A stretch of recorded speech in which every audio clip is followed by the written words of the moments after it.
un pacte pour un enseignement d'excellence un piège ou une opportunité. Donc on en parle depuis, moi j'ai repéré 2015, donc, mais bon, c'est depuis peu des mesures concrètes qui commencent à voir le jour, ce qui n'enlève en rien aux incertitudes liées tant mieux aux élèves au devenir des enseignants.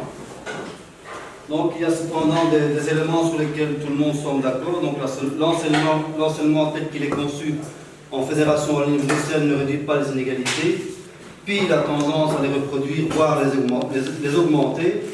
Donc c'est donc tout ce constat peu glorieux qu'un vaste chantier financé tant en Wallonie qu'à Bruxelles pour tenter de remédier à cet état de fait. Donc pour ce fait, le CEPAC en 2018, donc pour sa campagne de sensibilisation de 2018, le CEPAC avait décidé de retourner sur les bancs d'école pour dénoncer les inégalités qui traversent les classes de maternelle à l'université.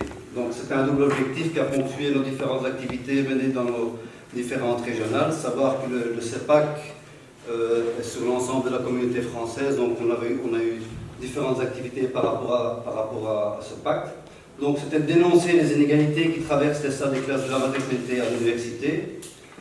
Un double objectif, donc dénoncer les inégalités qui touchent les plus démunis et les classes populaires, mais aussi les conditions de travail des enseignants et du personnel des écoles.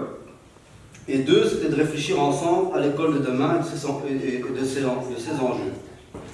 On était parti avec un postulat sous-jacent, donc l'école est une institution qui a un rôle fondateur dans une société, elle détermine les savoirs et les diplômes reconnus, elle peut déterminer aussi l'évolution et l'avenir d'une société.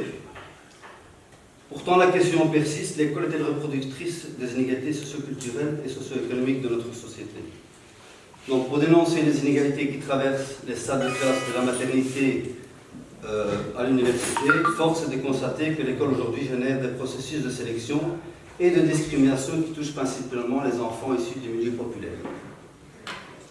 Au travers de cette campagne, nous avons souhaité nourrir les discussions et lancer les débats entre parents, enseignants, étudiants et syndicalistes, c'est le cas ce soir.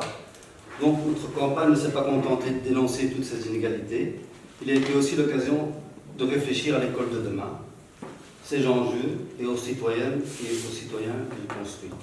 Donc voilà, ça c'est un peu le départ de notre rencontre de ce soir. Et alors, pour commencer, je pense que, après une brève introduction de ma part, donc, je m'appelle Khalid, vous avez tout ça, c'est votre programme. Je travaille ici pour le CEPAC en région du Brabant. Donc, le premier intervenant, ce sera Bernard de Commer du syndicat. Chez moi. Et donc c'est toi. Donc,